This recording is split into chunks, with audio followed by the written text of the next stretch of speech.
Hola amigos de la Sodalidad Iniciática, vamos a meditar sobre el propósito 8, el arte de curar acupuntura en la parte 2. Nos vemos dentro de poco. Nos quedamos en aquello de que se establecieron juicios en contra de los brujos y tratar de ver cuáles eran los juicios que son considerados más infames tanto en Europa como en Estados Unidos. Y les cuento realmente que por el entusiasmo, porque mi alma se embeleza con todo lo que dialogamos y meditamos. No me di cuenta de que estaba faltando a una de las recomendaciones de mi gurú de utilizar estos medios, que máximo deben ser de 45 minutos cada video. Y de repente vi una hora y me aturdí. Así que mil disculpas y vayamos a esa información sobre los juicios más terribles en contra de los brujos. Juicios de Valcamonica, 1518-1521. En Lombardía, Italia, estos llevaron a la ejecución de más de 60 personas acusadas de brujería y herejía. Estos juicios fueron parte de una campaña más amplia de la Inquisición para erradicar la brujería. Juicios de Triora, 1587-1588. En Italia, los juicios de Triora, conocidos como la Salem de Italia, resultaron en la ejecución de varias mujeres acusadas de brujería. Estos juicios fueron impulsados para distraer de la hambruna y el descontento social que se dio en esos tiempos. Juicios de Würzburg, 1626-1631. En Alemania, estos juicios fueron particularmente brutales. Con más de 300 personas ejecutadas, la mayoría de ellas mujeres, fueron parte de una ola de persecuciones en el Sacro Imperio Romano Germánico durante la Contrarreforma. Juicios de Salem en 1692-1693. En los Estados Unidos, los juicios de Salem en Massachusetts resultaron en la ejecución de 20 personas y la prisión de muchas más.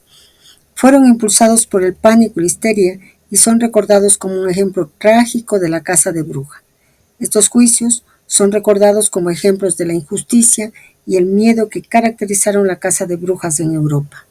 Martín Ochoa, ese astrólogo colombiano que les he comentado algunas veces y que les recomiendo que les sigan, ha publicado un video llamado El arte de manifestar tus sueños, gran conjunción Saturno-Neptuno, con Eduardo Celi, un astrólogo que recién lo presenta y realmente que es digno de ser escuchado. Ellos consideran que este evento, es decir, la conjunción Saturno-Neptuno, es la clave para vislumbrar lo que nos espera en los próximos años. Los próximos 3 años que dura la vibración de esta conjunción. En el análisis que presenta Eduardo Celi, cita un año en el cual se produjo esta conjunción, 1486, en el signo de Sagitario, vinculado por lo tanto a lo religioso.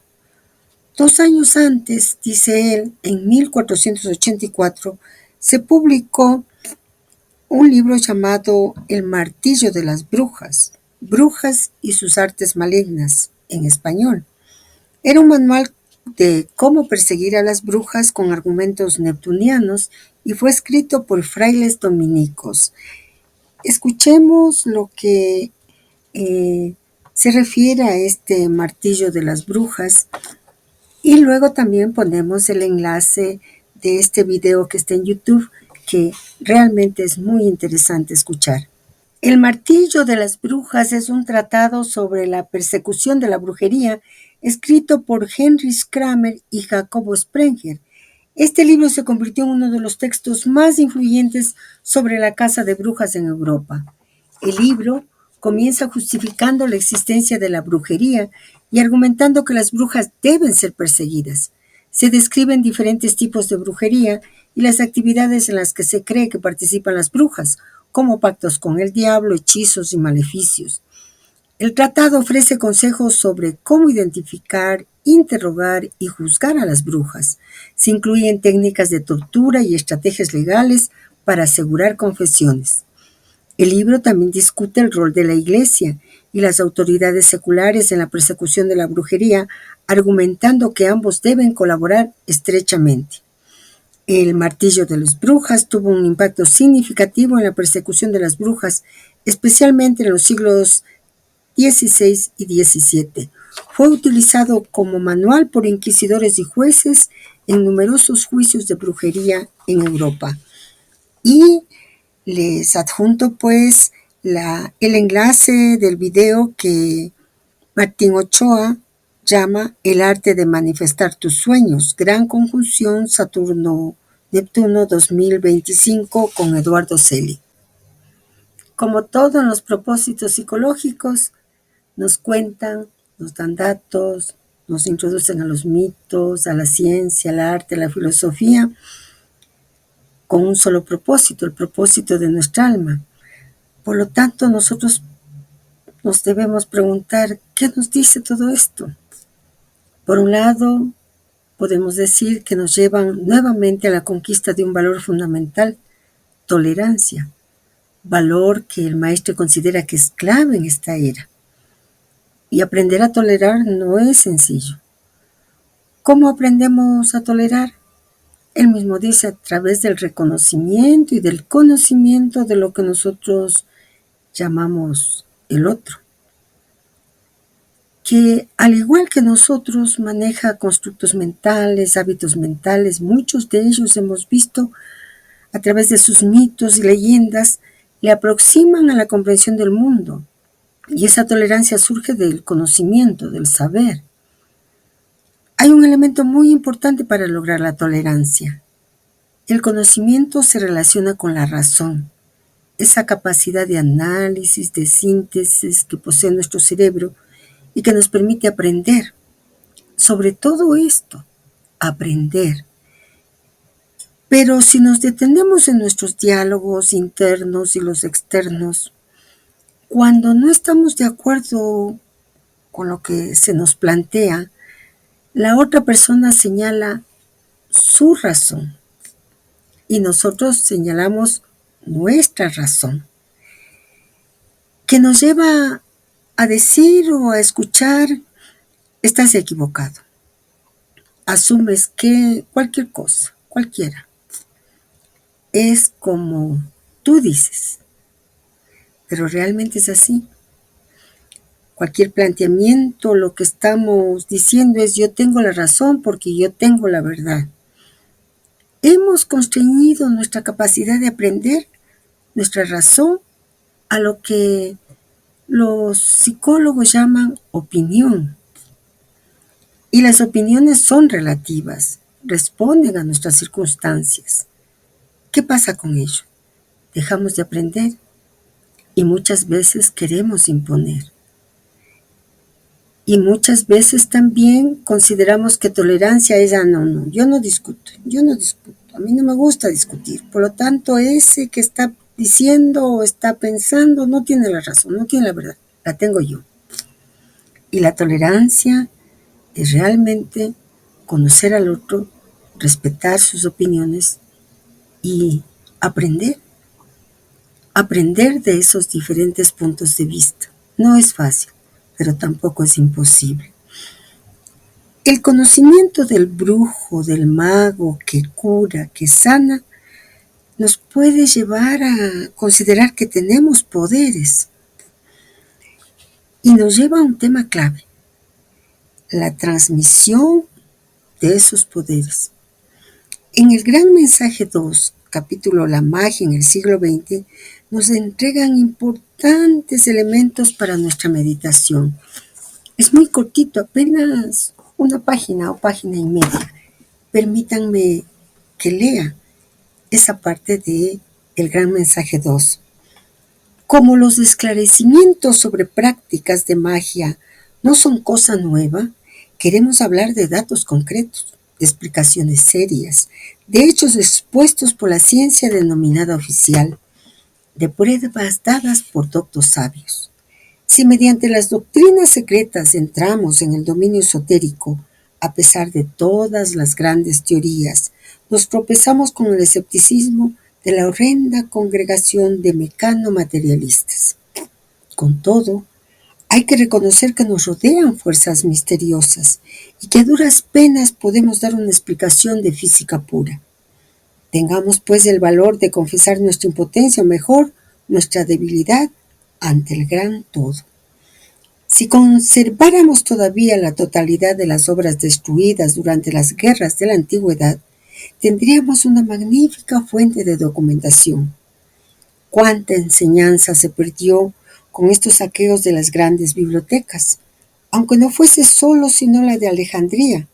Aquí y allá quedan algunos objetos, manuscritos, como por ejemplo la colección de papiros egipcios en Leiden, Holanda, que no va más allá del siglo III, y cuyo número 75, que lleva huellas de uso diario, está consagrado a ceremonias de magia y al efecto taumatúrgico por medio del amor místico.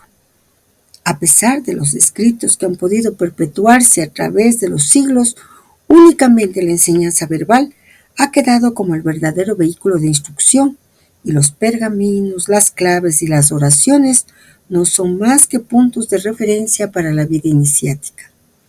En todas las sectas, además de sus ritos o de sus manuales de dogmas, que contienen cuadros, sellos, fórmulas, que representan únicamente concordancias, proceden los maestros a la iniciación de los adeptos.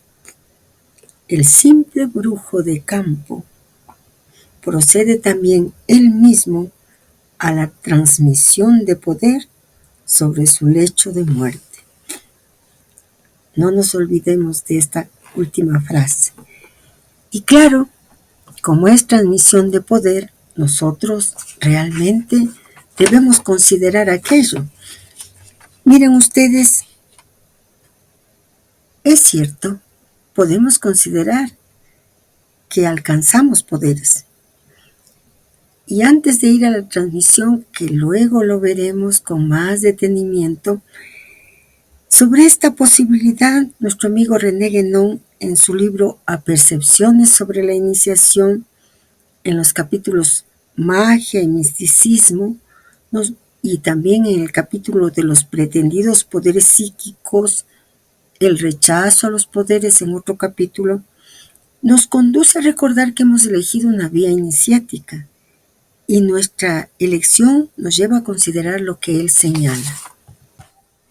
Por consiguiente, si ocurre que un tal ser manifiesta algunos poderes, no será así, como ya lo hemos indicado más atrás, más que en casos completamente excepcionales y por razones particulares que escapan necesariamente a la apreciación del mundo exterior, razones enteramente diferentes, bien entendido, de las que puede tener el productor ordinario de fenómenos. Fuera de este caso, su único modo de acción será lo que la tradición extremo oriental designa como la actividad no actuante, que, por lo demás, precisamente por su carácter de no manifestación, es la plenitud misma de la actividad. Recordaremos también a este propósito la perfecta insignificancia de los fenómenos en sí mismos, puesto que puede ocurrir que fenómenos completamente semejantes exteriormente procedan de causas por completo diferentes y que ni siquiera son del mismo orden. Así, es fácilmente concebible que el ser que posee un alto grado espiritual, si tiene que provocar ocasionalmente un fenómeno cualquiera, no actuará en eso de la misma manera que aquel que ha adquirido la facultad para ello, a consecuencia de entrenamientos psíquicos, y que su acción se ejercerá según modalidades muy diferentes. La comparación de la teurgia y de la magia, que estaría fuera del propósito emprender aquí, daría lugar también a la misma precisión. Por lo demás, esta verdad debería ser reconocida sin esfuerzo incluso por aquellos que se quedan únicamente en el dominio esotérico, ya que si pueden constatarse numerosos casos de levitación o de bilocación, por ejemplo, en la historia de los santos, se encuentra ciertamente otro tanto en la de los brujos. Las apariencias, es decir, precisamente los fenómenos como tales, en el sentido propio y etimológico de la palabra, son en efecto exactamente las mismas en los unos y en los otros, pero nadie concluirá de ahí que las causas sean también las mismas. Desde el punto de vista simplemente teológico, de dos hechos semejantes en todos sus puntos, uno puede ser considerado como un milagro, mientras que el otro no lo será. y para discernirlos será menester recurrir forzosamente a marcas de un orden diferente, independientes de los hechos mismos. Podríamos decir, colocándonos naturalmente en otro punto de vista, que un hecho será un milagro si se debe a la acción de una influencia espiritual y que no lo será si no se debe más que a la de una influencia psíquica. Pensamos haber dicho ahora lo suficiente sobre este tema y si hemos insistido tanto en él, incluso demasiado para el gusto de algunos, es porque hemos tenido que constatar frecuentemente la necesidad de ello. En efecto, por poco agradable que esta tarea pueda ser a veces, es menester esforzarse en poner a aquellos a quienes uno se dirige en guardia contra los errores que corren el riesgo de encontrar a cada instante en su camino y que están ciertamente muy lejos de ser inofensivos. Para concluir en algunas palabras diremos que la iniciación no podría tener de ninguna manera como meta adquirir poderes, que lo mismo que el mundo en el que se ejercen, no pertenecen en definitiva más que al dominio de la gran ilusión. Para el hombre en vía de desarrollo espiritual, no se trata de atarse aún más fuertemente a esta con nuevos lazos, sino al contrario, de llegar a liberarse enteramente de ella. Y esta liberación no puede ser obtenida más que por el puro conocimiento, a condición bien entendido de que éste no se quede como simplemente teórico, sino que pueda devenir plenamente efectivo, puesto que es en eso solo en lo que consiste la realización misma del ser a todos sus grados. René Guénon es muy claro, no amerita más que comentarios, sino el pedir que podamos revisar el librito en el que él ha planteado todos estos elementos en los capítulos que hemos citado, para efectivamente que nuestro trabajo no tenga como meta sino la liberación final, el alcanzar el estado del hombre universal, que es la meta de la vía iniciática. Por lo tanto, regresemos a la lectura del propósito psicológico. ¿A dónde hemos llegado en nuestros días? Hemos llegado a que no solamente la ciencia se incline sobre estas cuestiones de brujería y magia con gran seriedad, sino aún a que la Iglesia forme a algunos de sus representantes para practicar ese arte. Desde hace tiempo, la Santa Sede ordenaba cursos especiales de ciencias ocultas y el Vaticano poseía una escuela donde venían a instruirse sus miembros, los cuales quedaban a menudo con un conocimiento solamente teórico. Pero después de algunos años, representantes de la Iglesia ya se forman, especialmente en el saber de las ciencias sagradas, magnetismo, astrología, magia. Hace 2 años se organizó en la Gran Bretaña una reunión de eminentes investigadores, comprendiendo 5 obispos y un doctor de la Reina de Inglaterra, para examinar la cuestión de las curas por la fe. Bajo el patronato del arzobispo de Canterbury de York, la Comisión de la Iglesia de Inglaterra no ha establecido aún, pero ya encara, el poder de la fe y de la plegaria de los curas, tan a menudo calificados mágicamente de cura divina. 3 puntos fueron decididos. 1. Guiar la Iglesia hacia una mejor comprensión. 2. Ayudar al clero en el ejercicio del ministerio de curar. Y 3. Alentar un interés creciente entre el clero y el cuerpo medical. En conclusión, la Comisión ha hecho saber que esto permitirá a 15.000 clergymen anglicanos ponerse en acción al lado de los doctores en la guerra contra la enfermedad. Esta comisión de curación divina reconoce que la imposición de las manos ha obtenido resultados espectaculares y que ciertas plegarias especiales pueden acabar con las enfermedades. Asimismo, ha sido anunciado que algunos ritos han sido practicados por sacerdotes, incluyendo la aplicación de los santos óleos, reservada generalmente a la extrema unción, sacramento practicado a la hora de la muerte.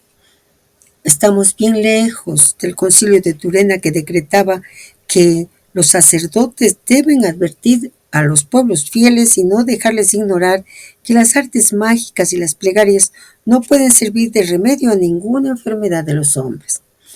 La comisión, en la cual participaron 4 psicólogos especialistas y que tiene su sede en Lambeth Palace, residencia del arzobispo de Canterbury, ha declarado que numerosos exorcismos han sido practicados públicamente en Inglaterra. Por otra parte, La prensa ha comentado también el exorcismo hecho en 1954 por un viejo cura de parroquia en Italia. Se trataba de una jovencita de 17 años residente cerca del lago de Como. Siguiendo el ritual estipulado por la Iglesia Católica de Roma, el sacerdote, en 4 mañanas sucesivas, ha expulsado 8 demonios, que él, por otra parte, ha identificado como Astarot, Belcebú, Samuel, Pitón, Asmodeo, Beal, Lucifer y Satán. Una relación publicada en Londres por dicha comisión ha reconocido oficialmente que numerosos enfermos estaban realmente poseídos por los demonios. La relación, que ha sido publicada por un diario de Londres, ha mencionado también que la evidencia había sido dada por los miembros del clero anglicano, expertos en descubrir y exorcizar dichos demonios. En el Concilio de París, bajo Luis el Bondadoso, se recurrió al brazo secular, ya que los cánones de la época dejaban entender claramente que esos poderes no eran quiméricos. En nuestros días se recurre a la psiquiatría para resolver esos problemas, pero es interesante ver a la Iglesia tomar la cuestión muy seriamente, y si la religión se basa un poco más sobre los datos científicos, no queda duda que pueden provocarse resultados sorprendentes. Sea como sea, los representantes de la Iglesia hacen ahora un poco figura de magos, ya que para expulsar los malos espíritus es preciso saber hablarles o actuar con otros espíritus, buenos esta vez, superiores.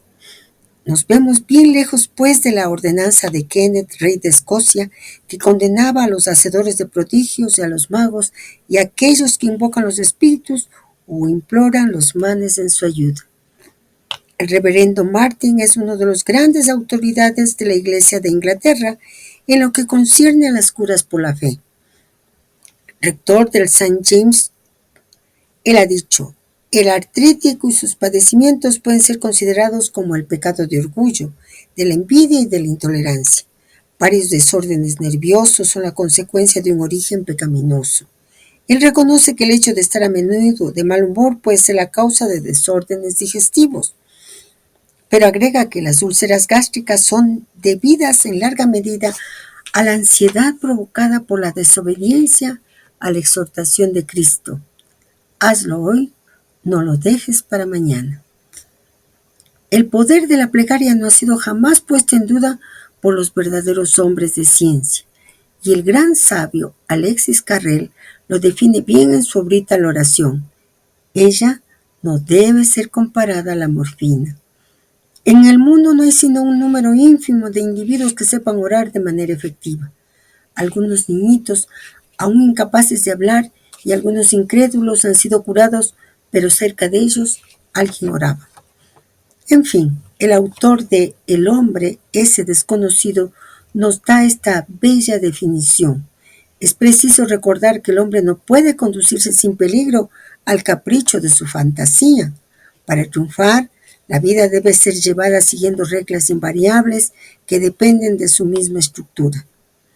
Corremos un grave riesgo cuando dejamos morir en nosotros alguna actividad fundamental, ya sea de orden físico, intelectual o espiritual.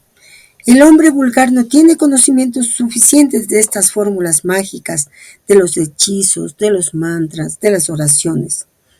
Así, la misma Iglesia Católica, a falta de componer nuevas oraciones, se ha contentado a menudo con poner en latín fórmulas hebraicas.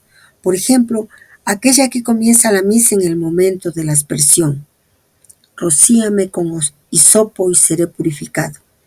Esta expresión proviene del Salmo 51 de la Biblia, que es un salmo de arrepentimiento y súplica por la purificación espiritual. Y también el propósito nos dice que es simplemente la orden de purificación señalada en la Biblia, números 19-18, y que según el ritual judío pide ser respetada. Un hombre puro tomará el hisopo y lo mojará en agua.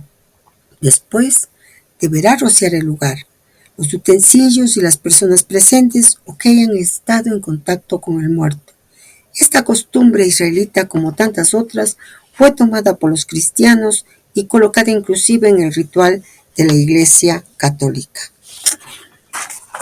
El muérdago era honrado por los druidas, Y al sexto día de la última hora de invierno, los sacerdotes iban al bosque en busca de la planta parásita verde que crece en las ramas desnudas del roble, imagen simbólica de la vida surgiendo de la naturaleza muerta. El pueblo se agrupaba alrededor del árbol considerado como sagrado, y en gran ceremonia, el jefe de los druidas en túnica blanca cogía con una hoz de oro la planta santa que era recogida por otros sacerdotes a fin de que no tocara el sol. El muérdago era también mojado en el agua para convertirlo en sagrado, origen del agua bendita ofrecida a la entrada de las iglesias católicas.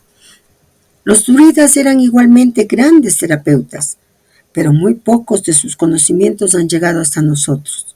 Esos iniciados tenían un saber extenso y eran ciertamente muy versados en las leyes naturales, los efectos magnéticos. Ver magia druídica en mi libro Los centros iniciáticos. Y sobre todo conocían las virtudes de las plantas y el poder del verbo, los hechizos.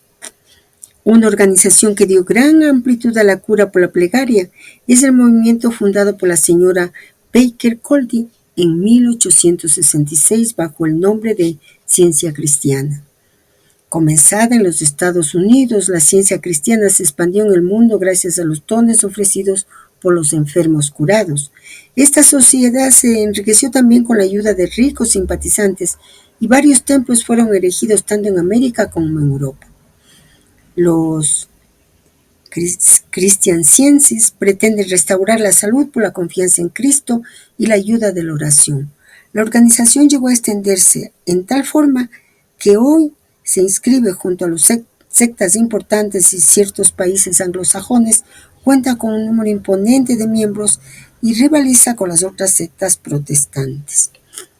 Bueno, en nuestra meditación sobre el arte de curar, nos conduce hacia una pregunta: ¿a dónde hemos llegado en nuestros días? Y nos dice que hemos llegado a que no solamente la ciencia se incline sobre estas cuestiones de brujería y magia con gran seriedad, sino aún a que la Iglesia forme a algunos de sus representantes para practicar ese arte. Y nos narra la importancia de la imposición de manos, los exorcismos de demonios, hasta la oración, y cita un libro escrito por un premio Nobel, Alexis Carrel, cuyo título es La oración, y tiene un título muy sugestivo: Su poder y efectos curativos vistos por un fisiólogo. Veamos la presentación del libro. Realmente es cautivadora, desde la presentación, que obviamente no lo hace Alexis Carrel. Ciertamente nada atrae tanto al hombre como lo humano. Conocer los resortes secretos de la conducta humana, sobre todo de una mentalidad cumbre, es algo que inspira curiosidad vehemente, máxime si revela una evolución tan sorprendente como la del cultivador de células hacia el cultivo de la vida espiritual. Qué contraste el cultivo de los tejidos habrá sido seguramente piedra de escándalo y motivo de acabar de perder la fe para más de uno. ¿Es que tiene alguna relación el cultivo de células y la fe? En este mundo traidor, nada es verdad ni es mentira. Todo es según el color del cristal con que se mira.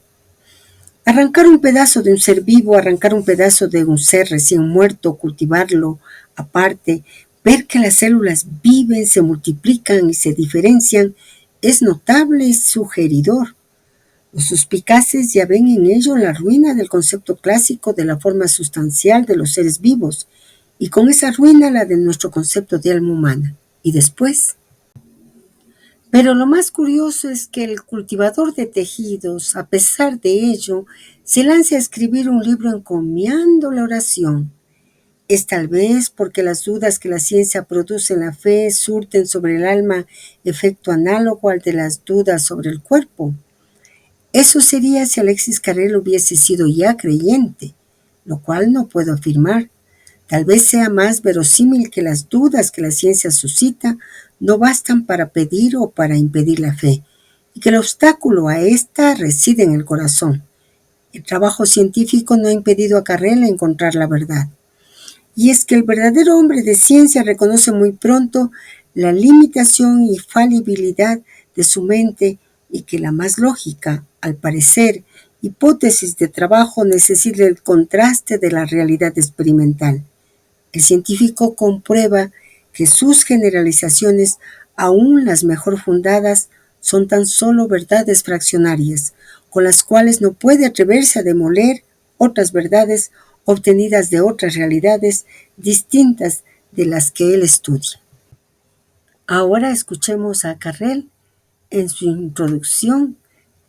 A nosotros, hombres de Occidente, la razón nos parece superior a la intuición. Preferimos de manera especial la inteligencia al sentimiento. La ciencia irradia al paso que la religión se extingue. Seguimos a Descartes y abandonamos a Pascal. De esta manera procuramos, en primer lugar, desarrollar en nosotros la inteligencia. Respecto a las actividades no intelectuales del espíritu, tales como el sentido moral, el sentido de lo bello y especialmente el sentido de lo sagrado, se desprecian de forma casi completa.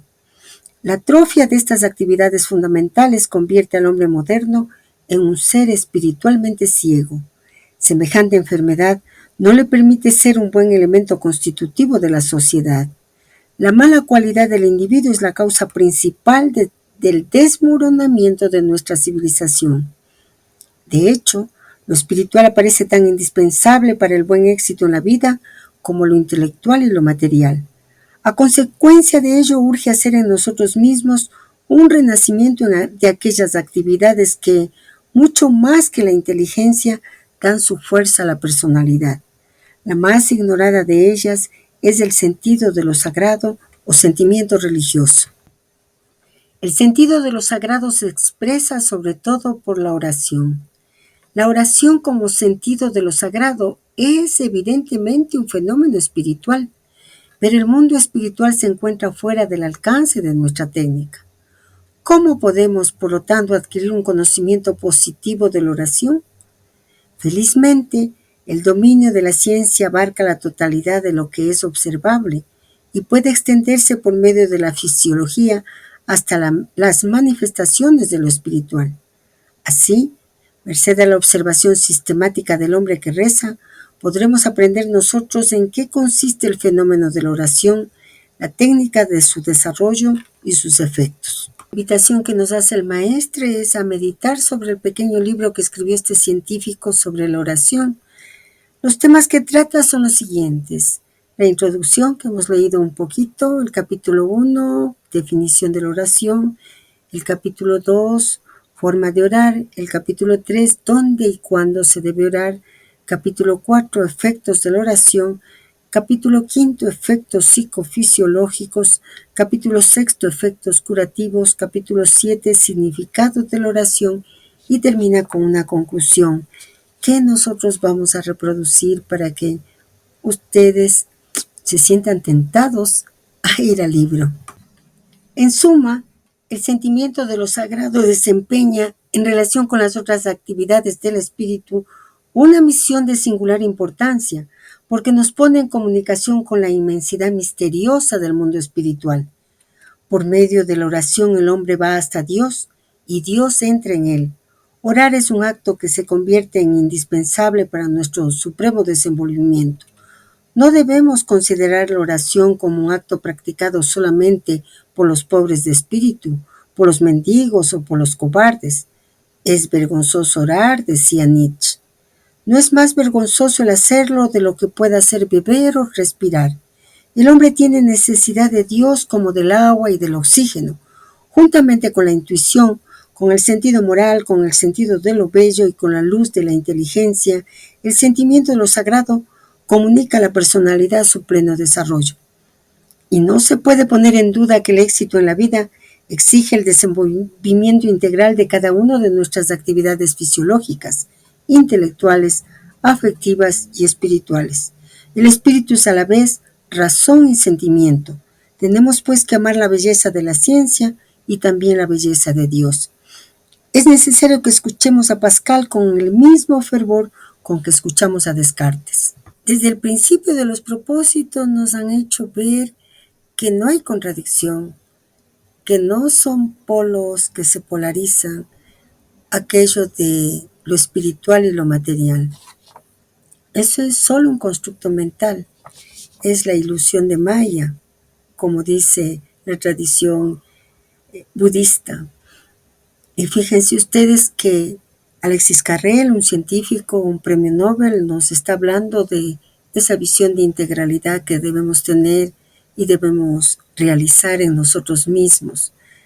No hay más que añadir, Carrel es tan claro. Solo hay que invitarles a que lean ese librito que es bien corto, a pesar de que tiene tantos capítulos, pues es muy cortito y se lo encuentra con facilidad en PDF en la web.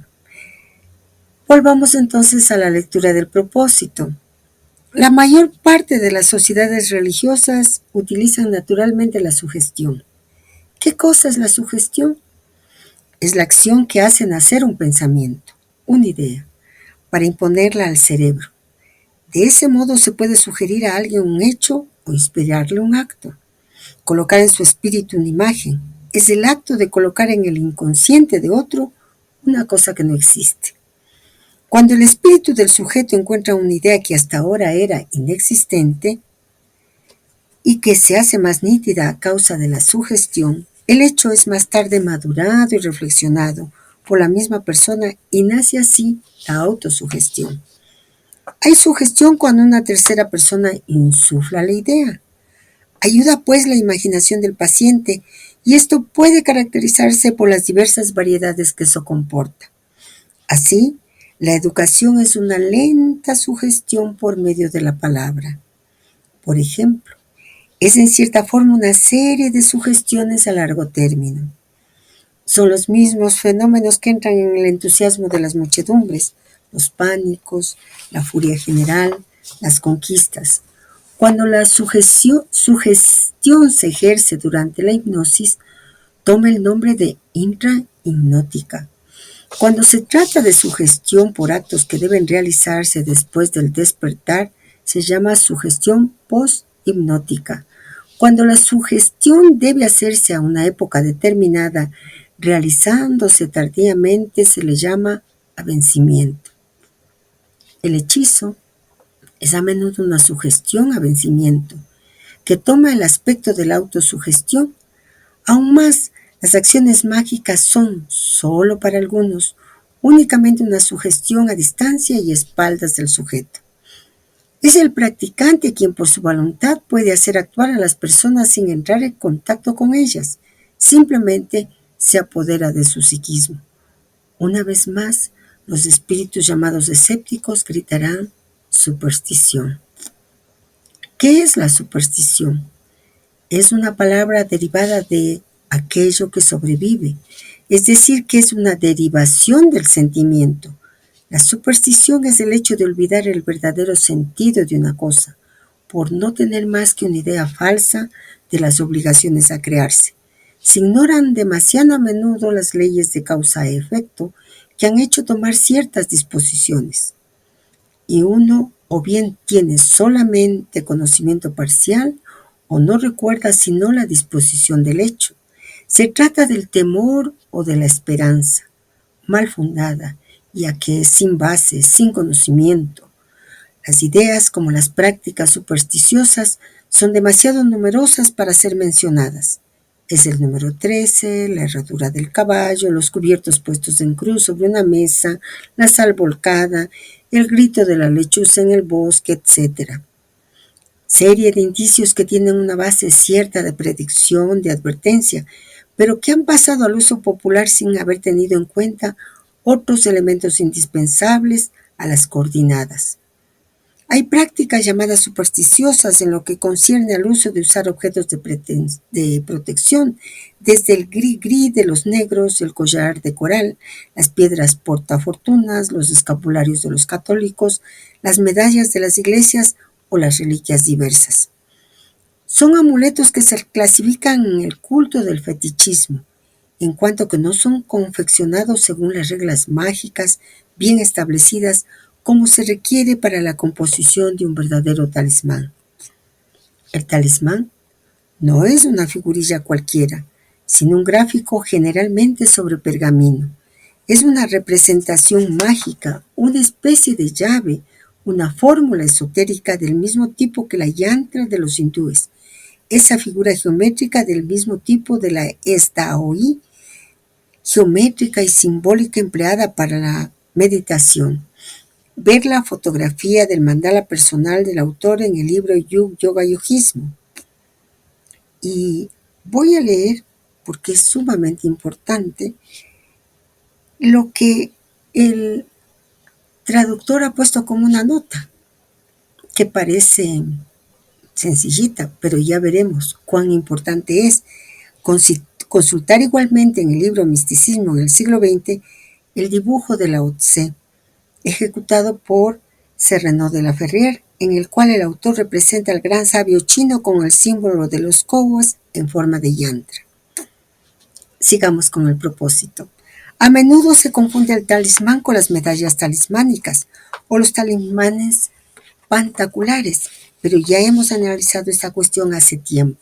Los talismanes son compuestos a menudo de letras o de otros símbolos abstractos y no de representaciones de personajes, animales o objetos, como por otra parte lo prohíben los hebreos. El Antiguo Testamento está lleno de prohibiciones de ese género: imágenes talladas, representación de la divinidad en metal o madera, altar en piedras trabajadas, etc. Encontramos numerosos ejemplos en Éxodo, en Levítico, en Deuteronomio. Uno puede sorprenderse a justo título cuando en su cuarta sesión, el 8 de abril de 1546, el Concilio de Trento condena bajo anatema a los fieles que no recibieran por sagrados y canónicos todos los libros enteros enumerados como componentes del Antiguo Testamento y todo lo que ellos contuvieran. El Concilio del Vaticano, en su tercera sesión del 24 de abril de 1870, enuncia la misma doctrina prescrita 324 años antes y confirma que esos libros sagrados y canónicos de la Biblia han sido inscritos bajo la inspiración del Espíritu Santo. Dios es su autor y como tal han sido confiados a la misma Iglesia. No es solamente rendir homenaje a los grandes profetas de Israel y a todos los judíos, pero se aplica mala doctrina, adornando las iglesias de numerosas estatuas e imágenes talladas. Cristo enseñaba que se debe adorar en espíritu y no en los templos. Juan 4, de versículos 21 al 24. Jesús dijo: creedme, la hora llega en la cual no será más ni sobre esta montaña ni en Jerusalén que vosotros adoraréis al Padre. Vosotros adoráis lo que no conocéis. Nosotros adoramos aquello que conocemos ya, que la salvación viene de los judíos. Pero la hora llega, y ella ha llegado ya, en la cual los verdaderos adoradores adorarán al Padre en espíritu y en verdad, ya que son ellos los adoradores que el Padre pide. Dios es espíritu. Pero regresemos a la magia, en la cual las figurillas juegan un gran papel. La cuestión fue ampliamente popularizada, sobre todo después de la Edad Media, para que nadie ignore la práctica del hechizo por el simulacro de hacer mal y aún matar a una persona obrando sobre una figura representativa del hechizado. Se trata generalmente de una estatuilla de cera modelada en la cual el celebrante hunde agujas o realiza suertes. La estatuilla, que era la base de un ritual especial, es asimilada a la persona a quien el mago o la persona por cuenta de la cual él actúa desea un mal, trabajando de ese modo a distancia, como si la persona estuviera realmente en su poder. La cera que servía generalmente para la composición de estas figurillas de hechizo era generalmente de grasa animal, y aún humana se ha dicho. En realidad, la eficacia mágica no puede tener lugar sino con la cera blanca, materia constituida de alvéolos de abejas domesticadas. Esta cera se corta en capas delgadas, decolorándose ligeramente al sol. La decoloración más fuerte se logra con el C12. Esta cera es un producto blanco mate y su densidad es de 0,96, punto de fusión 650, parcialmente soluble en el alcohol, pero como el producto es bastante caro, se falsifica generalmente por la adición de sebo, de hidrocarburo y de parafina con ácido esteárico. El empleo de blanco de ballena se hace también en magia. Se trata de la sustancia extraída de la nariz de un cachalote de la familia de los cetáceos. Punto de fusión 45 grados. Está formado de éter, de alcohol cetílico y de ácido palmítico. Es preciso confesar que para activar la indisposición o aún el fin del hechizado, se le administraba generalmente un veneno, y con el motivo de una indisposición cualquiera, el brujo le preparaba un elixir debidamente tóxico. Elixir de al-iksir en árabe medicamento, es la mezcla de sustancias en alcohol o a veces un medicamento edulcorado, elixir antiséptico. Varios medicamentos existen bajo la denominación de elixir: carminativo de Dolby, elixir de Garus, elixir odontálgico, etc. El término elixir es empleado sobre todo para bebidas familiares, pero en farmacia el Códex ha abandonado esta denominación por aquella de tintura compuesta. Las preparaciones diversas, lo más a menudo muy azucaradas, conocidas aún en nuestros días, provienen en todo caso de antiguas farmacopeas. El elixir paregórico es una tintura de opio benzoinado. El elixir de larga vida es todavía el nombre de la tintura de aloe compuesta del Códex, pero el término se refiere más a menudo a una preparación mágica. Ese elixir puede ser biológico o químico y tendría el poder de prolongar la existencia más allá de los límites habituales, y aún según algunos de dar la inmortalidad. Hoy día, gracias a los nuevos descubrimientos, extractos de glándulas internas, metal precioso reducido en soluciones coloidales, se puede concebir científicamente la posibilidad de esta virtud. La blefoplástica hace cada día nuevos progresos. Se trasplantan sobre un animal adulto el embrión o las células del tejido cerebral, o glándulas para regenerar las funciones. Así, la ablación de la hipófisis detiene el crecimiento, los testículos cesan de desarrollarse en los machos y los celos sexuales desaparecen en las hembras. Si se injerta en ese momento una nueva hipófisis, algunos días más tarde, los resultados son espectaculares y efectivos. Los injertos blefoplásticos, sin embargo, no dan todavía resultados positivos en todos los casos, y es por eso por lo que no se beneficia a gran escala con esta nueva técnica a todos aquellos deficientes glandulares graves, como los cretinos, retrasados mentales, etc. Sabemos que la placenta es el bolsillo que rodea el embrión, pero la placenta no es un tejido que provenga del organismo materno, sino que constituye un anexo fetal y debe ser totalmente asimilado a los tejidos fetales. Los injertos de membranas de placenta van a encontrar aplicaciones muy útiles en la cirugía moderna. Gracias a los nuevos descubrimientos del Dr. Douglas de Nashville, Estados Unidos, quien ha sido el primero en tener la idea de emplear membranas fetales para tratar quemaduras extensas, el éxito de su operación abre un vasto campo de acción con la placenta de las paridas para utilizaciones preciosas en operaciones quirúrgicas.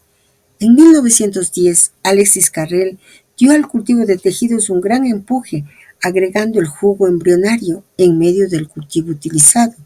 Esta sustancia, rica en citopoietinas o trefones, aumenta lo proembrionario. Es una molienda de muy jóvenes embriones obtenidos triturándolos íntimamente y filtrando el líquido resultante. La ciencia de la embriología hace enormes progresos con sus experiencias in vitro, en las cuales se trata de aislar un órgano a fin de observar su desarrollo fuera del organismo. Fueron Harrison y Carrel quienes pusieron en punto un método de cultivo en tejidos in vitro.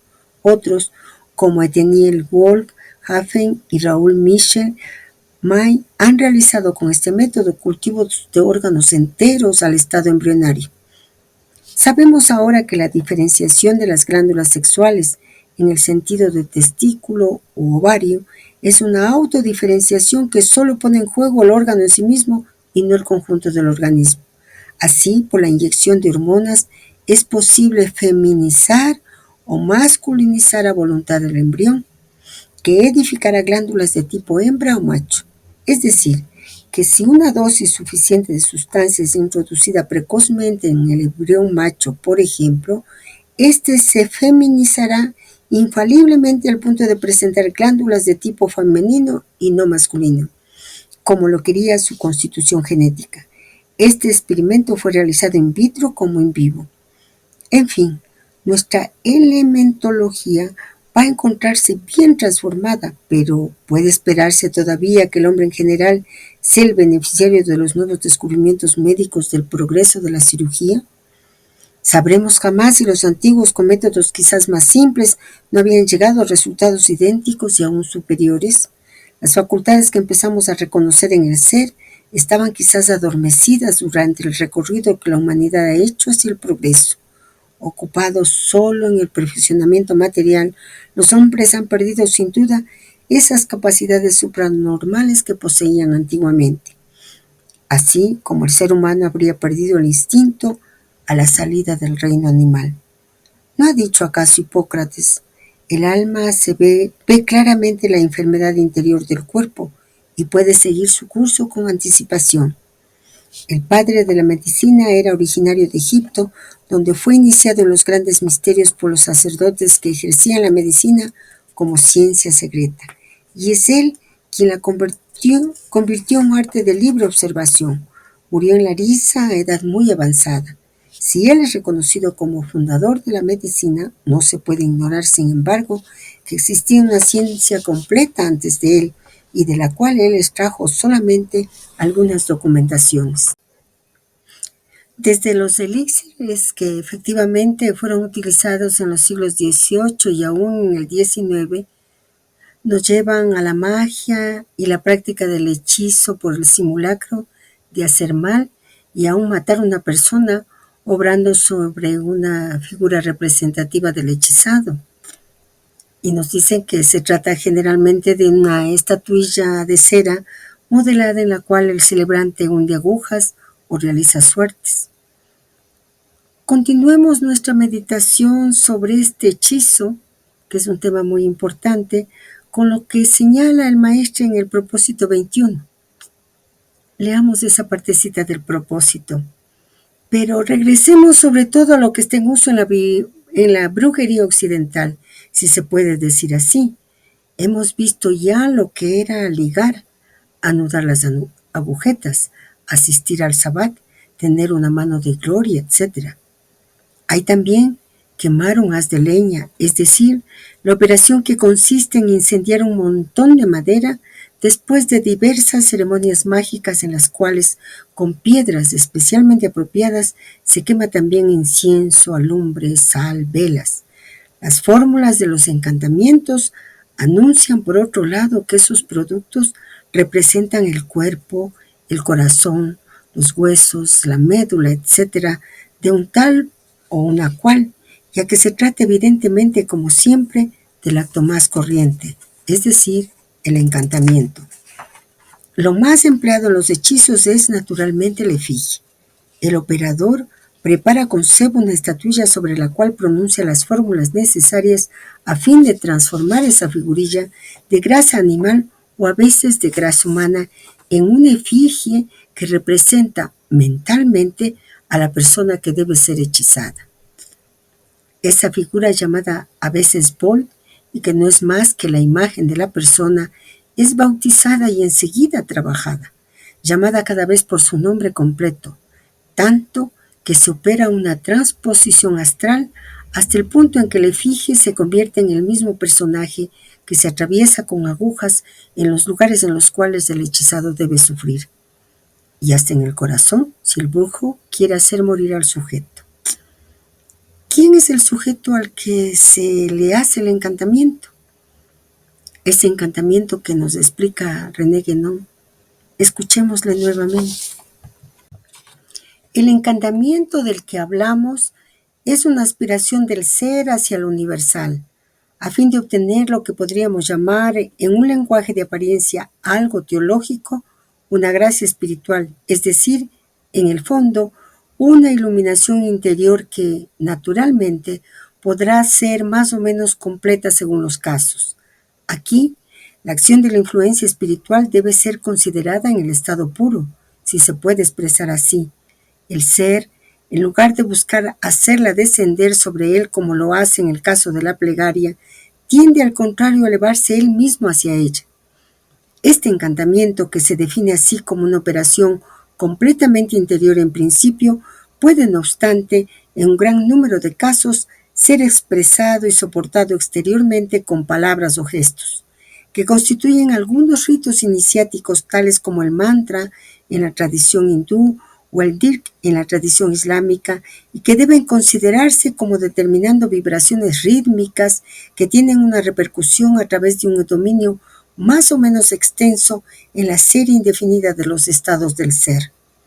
Que el resultado obtenido efectivamente sea más o menos completo, como lo decíamos hace un momento, la meta a alcanzar es siempre la realización en uno mismo del hombre universal por la comunión perfecta de la totalidad de los estados, armónica y conformemente jerarquizada, en el florecimiento integral en los dos sentidos de la amplitud y de la exaltación, es decir, a la vez en la expansión horizontal de las modalidades de cada estado y en la superposición vertical de los diferentes estados según la figuración geométrica que ya hemos expuesto en otra parte con detalle. Bueno, dejémonos encantar.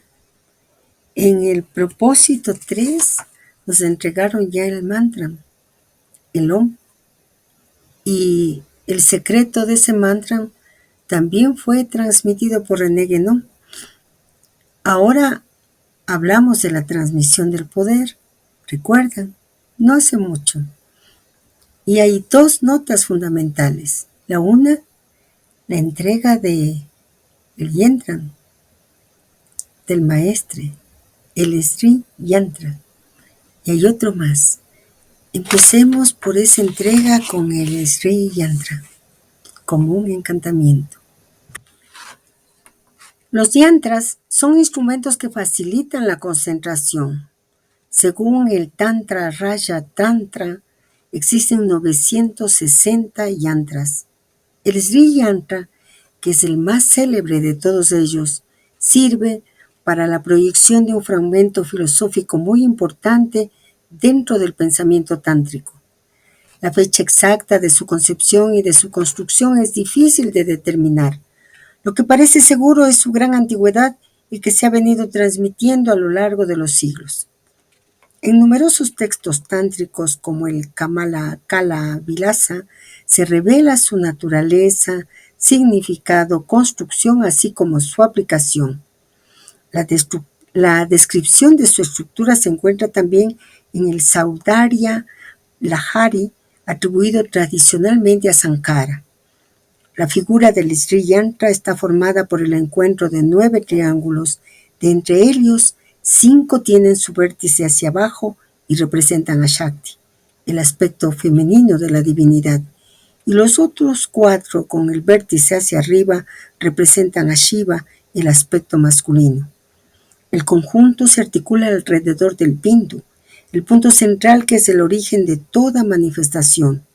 Dado que está compuesto por 9 triángulos, se le denomina también Navayoni Chakra, la rueda de los 9 triángulos. La figura del Sri Yantra está formada por el encuentro de 9 triángulos, 5 que tienen su vértice hacia abajo y representan a Shakti, el aspecto femenino de la divinidad, y 4 con el vértice hacia arriba que representan a Shiva, el aspecto masculino. El Sri Yantra es un modelo que simboliza la forma y el poder propios de Shakti, así como las diversas etapas de su manifestación, es decir, de la creación del universo, y como la propia creación, el Sri Yantra nace bajo el impulso del deseo primordial. Este impulso, surgido de la naturaleza de Prakriti, crea una vibración que resuena como un sonido. La manifestación se representa por un punto llamado Bindu. En la primera etapa de la manifestación, a este punto se le llama Parabindu. Es el núcleo de energía concentrada, el germen del sonido último, y representa los aspectos dinámicos y estáticos de lo masculino y lo femenino, Shiva y Shakti, unidos en uno, contiene todas las potencialidades del devenir. Cuando la creación comienza, este punto se transforma en Apara Bindu. El punto esencial en medio del yantra es la Shakti suprema que crece y toma la forma de un triángulo. El punto recibe un rayo y en su seno se opera la polarización de Shiva y Shakti. Las energías dinámicas y estáticas comienzan a relacionarse y los dos puntos suplementarios emergen para formar una triada, el triángulo primordial llamado Mula Trikona. Estos puntos se representan por unas sílabas sánscritas y las tres vibraciones básicas de la pronunciación de estas sílabas emanan de un único sonido primordial. El triángulo hacia abajo representa el modelo de la primera forma del deseo original, el yoni, imagen del sexo femenino en el proceso creador. Simboliza el principio dinámico de la creación. El elemento estático predomina en el Parabindu, que representa el elemento masculino. Toda la creación proviene de estos dos principios, el punto y el triángulo, y de la felicidad de su unión. Así se dice que el Sri Yantra es el cuerpo de Shiva y Shakti.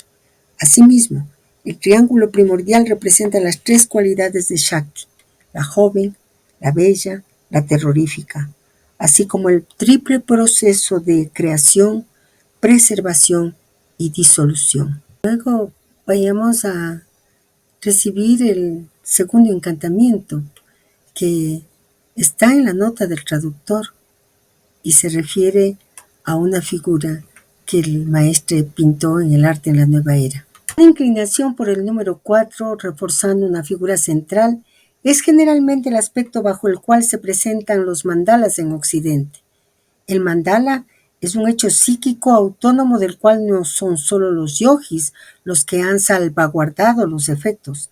Entre los taoístas encontramos el sello de la sabiduría, que consiste en efecto en los 8 kowas, todavía el 4, pero doble, como se puede ver en el dibujo de Lao Tse, lámina 4, en la mano del cual él colocado el famoso diagrama de Fojí. ¿Quién es Fojí?, nos podríamos preguntar, y en el propósito 36 el maestro nos explica, nos dice: la historia tradicional comienza con los 3 Augustos y los 5 soberanos. Los 3 Augustos fueron Fojí, Nikwa, Chenno.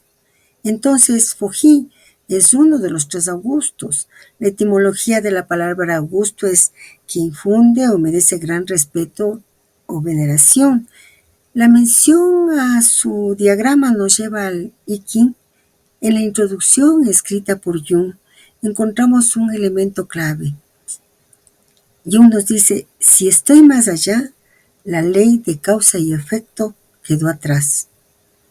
Él habla de una característica del pensamiento chino que lo llama la sincronicidad, un punto de vista diametralmente opuesto al de causalidad. La sincronicidad, dice Jung, considera que la coincidencia de los hechos en el espacio y en el tiempo significa algo más que un mero azar, vale decir, una peculiar interdependencia de hechos objetivos, tanto entre sí como entre ellos, y los estados subjetivos psíquicos del observador o los observadores. La sincronicidad trata de la coincidencia de los hechos. ¿Y hemos vivido todos nosotros una sincronicidad? Mientras estudiábamos el propósito 8, Martín Ochoa publica el video que hemos mencionado, que nos plantea los anhelos que muchos seres humanos compartimos. Por favor, escúchenlo, véanlo. Volvamos al propósito y continuemos con su lectura. En la revista El Aguador, agosto 1956, un hermoso artículo de don Carlos Brand informa largamente sobre la cuestión de la práctica de la medicina por los egipcios hace millares de años. Atotes, precursor de Menes, habría sido el primero en escribir sobre la medicina hace 8.000 años.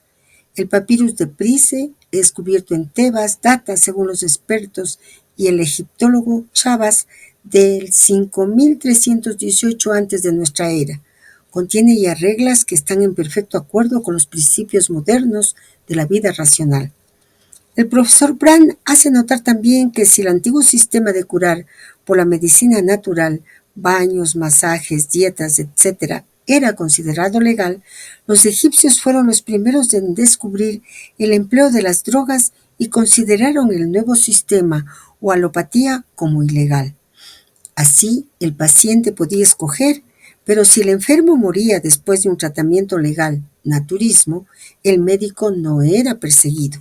Al contrario, si el paciente moría después de un tratamiento alopático, medicina con medicamentos, el médico, a pesar de la libertad de profesar los diversos métodos, era condenado a muerte. Y el autor de la medicina natural en el Egipto antiguo se alza evidentemente contra el hecho de que ahora médicos naturistas sean condenados porque no son graduados doctor en medicina alopática. Por otra parte, el artículo insiste sobre un pasaje de Diodoro que definía el ejercicio de la medicina en Egipto de este modo. Los médicos no percibían ningún pago personal por sus servicios, eran pagados directamente por el gobierno. Así, el servicio de seguridad social existía millares de años antes de que Alemania en primer lugar, después Inglaterra, Francia y los Estados Unidos lo instauraran en nuestra sociedad moderna. De ese modo, nuestra medicina oficial, nacida de la ciencia ilegal del Egipto, ha luchado después contra todos los métodos que intentaron establecer el antiguo sistema de medicina natural. Pero, desde hace poco, la ciencia de los antiguos taumaturgos parece interesar al arte medical y bien pronto no se mirará más a los doctor tibetanos como brujos, sino como iniciados que han conservado poderes reales al alcance mismo de todos aquellos que quieran darse la pena de trabajar la voluntad hasta el perfecto dominio y control de las cosas. Un nuevo método, la psicoquinesia, es ya empleado en la producción del fenómeno de la influencia del pensamiento, a fin de reducir, por ejemplo, la parte del azar. El doctor Rinne acaba de vulgarizar el método psicoquinésico, que es la acción del espíritu sobre los sistemas materiales. La PK, abreviatura bajo la cual se designa generalmente este método del doctor Rinne, fue muy criticado naturalmente durante las primeras demostraciones que probaron la posibilidad de atraer la suma deseada por el simple tiro de dados ordinarios sobre el tapiz. Toda idea de fraude fue rápidamente rechazada cuando, bajo la dirección del Dr. Fratt, se utilizó una caja rotativa movida por mecanismo, demostrando así que la PK era totalmente independiente de los medios de lanzamiento empleados por el experimentador. Durante unas experiencias en la Universidad de Duke, marzo de 1949, sobre 562 juegos de 12 lanzamientos cada uno, la probabilidad que dejaba esperar un total de 2.810 puntos fue largamente dejado atrás, ya que las pruebas dieron 3.110. Ciencia aún nueva, la PK tiene ya, sin embargo, muy serios adeptos. El matemático inglés Dr. Knowles, el Dr. Towles de Cambridge, profesor Marsh de la Universidad de California, etc. Bright había ya experimentado la excitación de ciertos puntos sensibles, idiógenos, sobre sus enfermos, a fin de producir en sus espíritus pensamientos bien definidos. Esas ideas impuestas al espíritu se impregnan de la conciencia y duran todo el tiempo de la excitación del punto idiógeno. El doctor Broca, célebre cirujano, ha dejado notas muy hermosas sobre el sueño nervioso y sus trabajos fueron continuados por numerosos investigadores. El doctor Broca ha dado una excelente documentación sobre la cuestión de los centros nerviosos y de las facultades supranormales. Últimamente se ha abandonado bastante la frenología, ciencia que enseña a descubrir las disposiciones naturales y los elementos del carácter de cada individuo.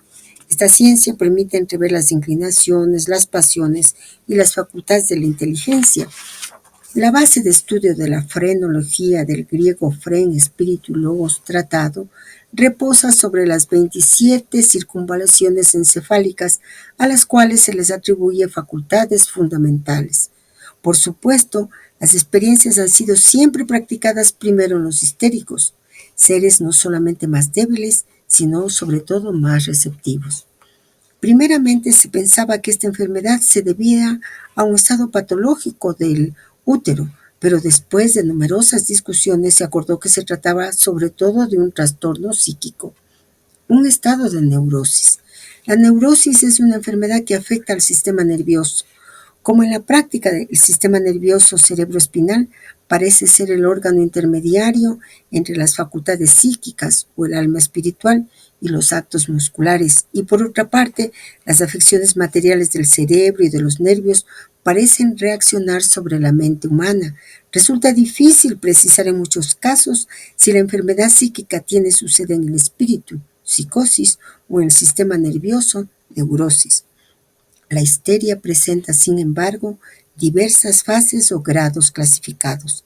Así, bajo el término de psicastenia se incluyen una infinidad de trastornos mentales que, sin ser propiamente la demencia, no significa menos una atenuación de la disposición de la voluntad. Neurastenia, por ejemplo. El trastorno más importante de ese aspecto es quizás la obsesión. Entre las enfermedades histéricas se cuenta la artralgia de la rodilla, la enfermedad del sacro, la angina de pecho, el peritonismo, los vómitos de todo tipo, la meningoencefalitis, la meningitis en apariencia tuberculosa, las hemiplejías o apoplejías, la ataxia locomotriz. Hace algunos años las convulsiones, los ataques eran calificados de gran histeria. A menudo se han buscado las relaciones con el sonambulismo, ese estado de sueño natural o provocado que permite actos que no ocurren jamás en el estado de vigilia. Los ejemplos de sonambulismo son clásicos. Hoy día, los ojos abiertos no ven y los oídos no perciben más el sonido. Aparte, raras excepciones de gritos o estrépitos de voz demasiado brutales. Citamos el caso típico de un seminarista que se levantaba por la noche para escribir sermones. Hacía correcciones minuciosas, escribía también música, distinguiendo bien las notas, ya que releía lo que acababa de trazar. Todo ello en pleno sueño. Cuando se interponía un cartón entre la hoja y sus ojos, bien cerrados por otra parte, él continuaba su trabajo, y lo más curioso sucedía cuando se le quitaba la hoja sobre la cual escribía, sustituyéndola con otra blanca del mismo tamaño. Colocaba las correcciones sobre la hoja virgen en el lugar preciso donde hubiera debido ponerlas sobre la hoja escrita del original. Se puede llamar sonambulismo natural aquel estado de una persona que se levanta en pleno sueño para caminar sobre un tejado o a tocar el piano, y sonambulismo provocado el estado de sueño hipnótico. Los antiguos eran muy prácticos al realizarlos en el somniatricismo, ese sonus médicos de los romanos, que es el estado sonambúlico, pero en lugar de contentarse con caminar o hacer actos sin importancia, se trataba de curar. Existe todavía la brisomancia o predicciones según los movimientos efectuados durante el sueño. Hay, además, la catalepsia, especie de trance, o mejor, estado segundo del hipnotismo. Existen, por otra parte, numerosos grados catalépticos. Los miembros del sujeto caído en ese estado se mantienen en la actitud en la cual el sueño les ha sorprendido, inmóviles, pero no rígidos. No ofrecen ninguna resistencia al movimiento venido del exterior y se quedan inclusive un momento en la posición deseada por el experimentador. Los miembros del cataléptico parecen ligerísimos. Las facultades mentales del paciente son atacados grandemente, pero como la sensibilidad general subsiste en parte, el hipnotizador puede ponerse en comunicación hasta cierto punto con el sujeto. Se pueden intentar algunos actos llamados de fascinación que hacen que el sujeto quede con la mirada fija sobre la del experimentador, y si este último camina, el cataléptico caminará también, etc. El paso de la catalepsia a la letargia y recíprocamente se produce por la sugestión o también por medios mecánicos tales como bajar los párpados de un cataléptico para hacerlo pasar a la letargia. Se puede inclusive probar no bajar sino un solo párpado y se verá pasar la mitad del cuerpo solamente al estado letárgico, mientras que el otro continuará en catalepsia. Con una ligera fricción encima de la cabeza, vértex, se cambiará la catalepsia en sonambulismo, el más común de los estados hipnóticos. La hipnosis fue descubierta en 1849, pero la mequenes, tomar la responsabilidad, es una ciencia antigua de poder supranormal de dominio psíquico y de control de la cual se desconoce el origen. Algunas operaciones quirúrgicas han sido hechas bajo el efecto del hipnotismo y sin utilizar ningún anestésico, lo cual había sido practicado corrientemente en otro tiempo. La anestesia tiene por efecto privar de la facultad de sentir, contrariamente a la hiperestesia que vuelve más sensible. Se puede anestesiar a una persona de diferentes maneras y siempre con el fin de quitar la sensibilidad del sujeto. Los antiguos anestesiaban con plantas o fumigaciones como ciertos brujos de tribus actualmente.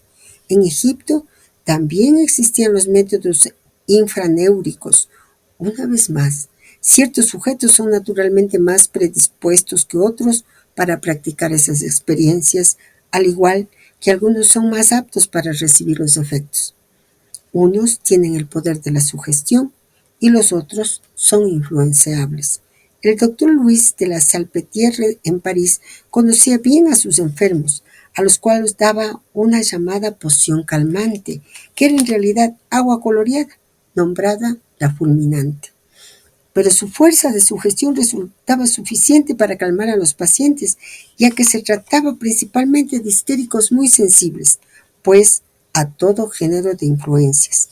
De ese modo, varias experiencias han sido hechas con plantas y otros productos, colocados sobre neuróticos que sentían inmediatamente sus efectos.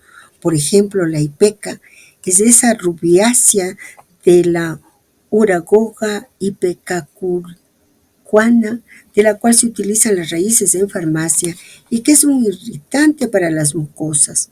Provoca lágrimas, estornudos y vómitos y es un antidisentríaco específico de la ambiasis. En pequeñas dosis es un expectorante. Un paquetito de ipeca colocado sobre la cabeza de un neurótico y aún sobre una persona bajo efecto hipnótico provoca náuseas, y aplicándolo sobre el vientre el sujeto siente la necesidad de realizar sus actos fisiológicos. La atropina, planta medicinal, tiene propiedades asombrosas, particularmente sobre los histéricos. Un paquetito conteniendo esta planta produce sobre las personas el dilatamiento de sus pupilas, la sequedad de la garganta y otras funciones especiales. La valeriana, el laurel, cerezo, etc., son plantas de propiedades extraordinarias que fueron experimentadas sobre los neurópatas. El clorhidrato de morfina no pide más que ser colocado en un tubo pequeño detrás de la nuca para provocar emociones violentas de terror. Colocado cerca de la mejilla derecha, produce la alegría. El yoduro de potasio en pequeña cantidad da lugar a bostezos en los sujetos y a la exteriorización de la sensibilidad bajo la hipnosis. Otros productos tienen efectos sobre puntos hiperagésicos, lugar de un dolor exagerado, o poseen un poder de hiperestesia, desarrollar exageradamente la sensibilidad, que es lo contrario de anestesia. Esta producción es naturalmente más fácil en los puntos llamados hipnógenos, zona en la cual la presión o los pases magnéticos pueden producir el estado de hipnosis. Otros puntos sensibles son llamados hipnofrenadores y son los lugares que uno toca para despertar al enfermo dormido bajo el estado de hipnosis. El magnetismo, ciertamente conocido desde la más lejana antigüedad, fue, sin embargo, puesto en práctica verdaderamente por Mesmer, al punto que ha sido llamado a menudo mesmerismo. Francisco Antonio Mesmer nació en 1734 en Weil, Alemania.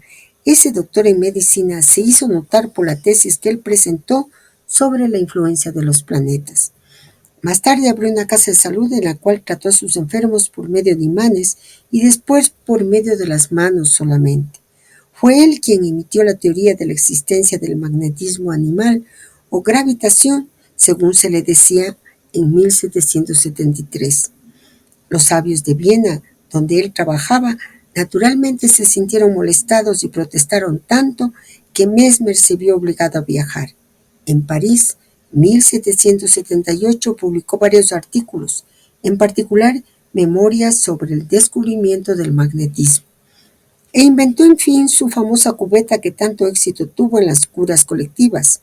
Vino después la lucha contra los antiguos alumnos, y a pesar de todos sus esfuerzos, Mesmer no pudo obtener el apoyo de las autoridades francesas y regresó a Alemania, donde murió en Merseburgo en 1803. Deslo, médico del conde de Artois, fue uno de los alumnos más conocidos de Mesmer y sostuvo luchas vigorosas en favor de la nueva ciencia en la Facultad de Medicina. Fue el autor de observaciones sobre el magnetismo animal que hizo furor, pero que le valió la expulsión de las deliberaciones de la facultad durante un año y la amenaza de ser borrado del cuadro de la orden. Los discípulos de Mesmer crearon una institución, Sociedad de la Armonía, y fue el abogado Vergase y el banquero Karman quienes se encargaron de ella. La Sociedad de la Armonía fue fundada algunos meses más tarde con una suscripción de 340.000 libras, como una consecuencia de la presentación ante la facultad de un acto de magnetismo en ausencia de Mesmer. Este se conmovió por la divulgación de sus secretos y encargó a sus discípulos más devotos crear una asociación por lo menos de 100 personas. Dicha asociación se comprometía a mantener el secreto, pero en cambio recibía las comunicaciones del maestro. Esta sociedad hizo mucho ruido y la lucha comenzó entre los teslonianos, partidarios del magnetizador Tesla, y los mesmerianos, discípulos del maestro. Querellas inútiles, por otro lado, ya que los dos jefes se habían reconciliado desde hacía tiempo. Durante los 4 años las cosas se prolongaron largamente hasta el día en que el gobierno real designó una comisión, en la cual los comisarios fueron escogidos por los miembros de la Sociedad Real de Medicina y de la Academia de Ciencias. André, comisario de la Real Sociedad de Medicina, confirmó, sin embargo, en 1771 la acción real de los aparatos del abate Lenoble, al igual que el comisario Touret, y eso dio comienzo al reconocimiento oficial del magnetismo. El jesuita P.G., profesor de astronomía, realizaba maravillas alrededor del 1774 en Austria. Curaba con barras imantadas, y como él se había desembarazado por sí mismo de un reumatismo conocido de todo el mundo, ese curandero vienés obtuvo rápidamente una buena reputación con pruebas de apoyo. No queda ninguna duda de que se había documentado en las fuentes del célebre Paracelso, que fue ciertamente el primero en profesar la fisiología humana y natural. Hemos tenido ocasión de citar varias veces a ese gran taumaturgo, iniciado valioso, médico hermetista, nacido cerca de Zúrich en 1493, el cual supo dar todo su valor a la gran ciencia sagrada. Paracelso, su verdadero nombre fue Aurelius P. Theophrastus Bombas von Hohenheim, no tiene equivalente sino con Cornelius Agrippa. Ese otro gran sabio, nacido el 14 de septiembre de 1488 cerca de Colonia. Filósofo, médico, profesó en todas las condiciones y escribió numerosos libros que son ejemplo de enseñanza. Hablaba 8 lenguas y demostró ser un verdadero maestro del esoterismo. Su tratado de filosofía oculta, bajo clave iniciática, resulta magnífico, pero pocas personas pueden captar su importancia. Él mismo declaró que todas sus obras sobre la astrología, las virtudes del magnetismo, la alquimia, etc., resultarían falsas si se quisieran interpretar a la letra y que se debía buscar en ellas el sentido místico. Murió en Grenoble después de haber dejado a Francia una bella colección de obras sobre medicina y sobre todo varios estudios sobre los planetas, sobre las plantas. Es preciso citar a un Acaste, el magnetizador que trabajaba sobre cadenas de 150 a 200 personas por medio de electrizaciones sin aparatos. Caste probó sobre todo que por la concentración se pueden obtener efectos galvánicos comparables a los de la pila Volta y las botellas de Leyde. Otro alumno del mesmerismo que fundó por otra parte una escuela de magnetismo en Lyon, Francia, es el caballero de Barbarin. Su hermano fundó una sociedad de armonía en Holanda. El caballero de Barbarin curó bastante, pero a distancia, y su agente para operar era el alma. Debido a este hecho, los sectarios de Barbarin tomaron el nombre de magnetizadores espiritualistas, en oposición a los fluidistas de otras escuelas magnéticas, que cuentan aún con los polaristas, los voluntistas, etc., según el método empleado. En fin, el magnetismo nació verdaderamente o renació de nuevo si se prefiere, y el conde de Sapari escribió Magnetoterapia, una de las obras más importantes sobre esta ciencia. Varios aparatos fueron rápidamente construidos como los dinámetros vitales que revelan la electricidad animal, denominada a veces como fluido vital, ondas nerviosas, magnetismo, etc. El biómetro, el magnetoscopio, el estenómetro, el magnetómetro y otros medios fueron rápidamente encontrados para medir la fuerza magnética humana. El barón de Reichenbach, químico de Viena, concibió la idea de un principio especial de fuerza denominado el QD, la fuerza ódica. Es el efluvio que se puede constatar con el galvanómetro del conde de Puyfontaine, que en 1876 estableció un aparato para verificar el fluido de la voluntad. Sosteniendo los electrodos y por un efecto de voluntad, es fácil constatar las desviaciones de la aguja debido al fluido que recorre el circuito, neuricita, nombrada a veces agente néurico. El OD es el principio especial de fuerza que se encuentra en todos los cuerpos de la naturaleza, pero especialmente acumulados en ciertos puntos en circunstancias determinadas. El OD tiene polaridades positivas y negativas en repulsión o atracción sobre un péndulo y se puede emitir por medio de pases como el fluido magnético. Reichenbach da el nombre de geo al chorro de la extremidad de los dedos de ese agente, que se puede percibir por medio de un airón flamante con los colores azulado, rojizo, amarillo o gris. Los voluntistas son los magnetizadores partidarios de la emanación del pensamiento y de la voluntad como únicos agentes de la acción. Los ondulacionistas explican todos los fenómenos con la ayuda de la sugestión o de la transmisión del pensamiento. Los polaristas son los doctores del género mesmeriano que comparan las células del cuerpo a otro tanto de pequeñas pilas, ligadas las unas a las otras formando baterías de pilas, poseedores de polos como las baterías eléctricas. Esas familias se agrupan y constituyen baterías más grandes provistas también de polos. El agrupamiento final de todas las baterías magnéticas celulares, es decir, los cuerpos enteros, tendrán sus polos igualmente. Están surcados por corrientes en direcciones diferentes, corrientes análogas o aquellas de pilas e imágenes. Los rayos N son el producto de una fuerza existente en la naturaleza entera, pero que se desarrollan en particular en los humanos, durante la actividad de los nervios y los músculos. Experiencia fotográfica del profesor Charpentier, Gard, imágenes mentales, igualmente Baradouet, así como Blondot. Recordemos que la célula, originalmente llamado nerviocélula o gangliocélula, y demás cuerpo celular en el sentido erróneo de nerviocélula, ha dado nacimiento a la palabra neurona para nombrar las células enteras.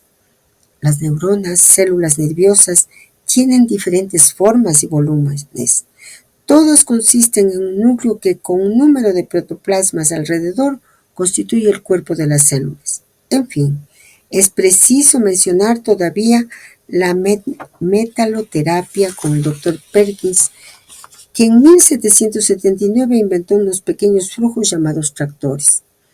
Esos pequeños instrumentos hechos de metales diferentes eran reunidos por su extremidad más gruesa y terminados en punta, mientras la otra extremidad quedaba obtusa. Esas espigas deslizadas sobre la espalda de ciertos enfermos calmaban el dolor. El doctor francés Burke demostró las polarizaciones del cerebro por medio de métodos de metaloscopia, con un diapasón de vibración o ciertos metales, sobre todo la electricidad, puede también operar la transferencia como los imanes. Los tratados de los doctores Douglas, Agré, Petir, Dumont-Palier son muy interesantes a este respecto. Burke se hizo de cierto renombre, sobre todo por su tratamiento con los metales. Su método terapéutico consistía en colocar una pieza de oro o de plata o de cobre, etc., sobre la piel de los enfermos. Confesamos que se trataba sobre todo de enfermos de origen histérico y que la simple sugestión podría curarlos. El doctor Bull vino a tocar de nuevo, ciertamente por su cuenta, algunas teorías conocidas desde hacía tiempo por los orientales. El sistema de puntas metálicas desconocido en la acupuntura china y la teoría de las polarizaciones fue tratada desde la más remota antigüedad por los yogis de la India. Les proponemos detenernos en 3, máximo 4 puntos de todo lo que nosotros hemos leído del propósito psicológico, empezando por la medicina en el Antiguo Egipto, que realmente es fascinante y combina lo que hoy consideramos como ciencia y magia. Veamos algunos detalles sobre esa medicina. Los antiguos egipcios tenían médicos especializados como dentistas, oculistas y cirujanos. Estos profesionales combinaban conocimientos fisiológicos con prácticas mágicas. Los textos médicos más antiguos conocidos son los papiros médicos, como el papiro Evers y el papiro Edwin Smith. Estos documentos contienen recetas y tratamientos para diversas enfermedades. Utilizaban una amplia gama de remedios naturales, incluyendo hierbas, plantas, minerales y sustancias animales. Los ungüentos y pomadas eran comunes y también se usaban masajes y aromas para el tratamiento. La medicina estaba estrechamente ligada a la religión. Los médicos a menudo realizaban sus prácticas bajo la supervisión de los templos y utilizaban encantamientos y amuletos para alejar a los espíritus malignos y proteger a los pacientes. Los egipcios entendían la importancia de la limpieza en el tratamiento de los pacientes, aunque no conocían los gérmenes, valoraban la higiene y la esterilización de los instrumentos, realizaban procedimientos quirúrgicos simples y fijaban huesos. El papiro Edwin Smith es un manual de cirugía que detalla el diagnóstico y tratamiento de diversas lesiones. La psicoquinesis o telequinesis es un fenómeno que se refiere a la capacidad de una persona para influir mentalmente en objetos físicos sin contacto físico. El término fue acuñado por el parapsicólogo estadounidense Joseph Banks Rhine en 1934. La palabra psicoquinesis proviene del griego mente y movimiento. El concepto de psicoquinesis ha sido explorado en la parapsicología y ha sido objeto de numerosos experimentos a lo largo de los años. Rhine realizó experimentos para determinar si las personas podían influir en el resultado de la caída de dados. Inicialmente algunos resultados parecían positivos, pero con el tiempo la incidencia disminuyó. En la década de 1960, la ama de casa rusa Nina Kulagina mostró en público que podía mover objetos pequeños a través de una mesa, aunque estos experimentos fueron controvertidos y no siempre reproducibles. La mayoría de la comunidad científica considera que la psicoquinesis es una pseudociencia debido a la falta de evidencia convincente y reproducibilidad en los experimentos. No existe consenso científico sobre la existencia de este fenómeno. La psicoquinesis ha sido un tema popular en la cultura popular, apareciendo en películas, libros y programas de televisión. James Bright, conocido como el padre de la hipnosis, realizó experimentos interesantes sobre la excitación del punto etiógeno. Bright observó que al fijar la mirada en un objeto brillante en movimiento, los músculos del ojo se sobreexcitaban, lo que llevaba a un estado de hipnosis. Bright pedía a sus sujetos que miraran fijamente el extremo superior de una botella de vino o un objeto brillante. Los sujetos mantenían una actitud de concentración intensa, lo que causaba un esfuerzo considerable en los músculos de los ojos. Después de unos minutos, los párpados se cerraban, aparecían lágrimas y los sujetos caían en un estado de sueño nervioso o hipnosis. Bright concluyó que el estado de hipnosis no era resultado de ninguna influencia magnética externa, sino que era una respuesta fisiológica del propio sujeto. Este descubrimiento fue fundamental para desacreditar el mesmerismo y establecer la hipnosis como una práctica científica. Bueno, ahora sí me voy a despedir y decirles que tendremos una parte tercera de este propósito. Nos vemos pronto. Un abrazo.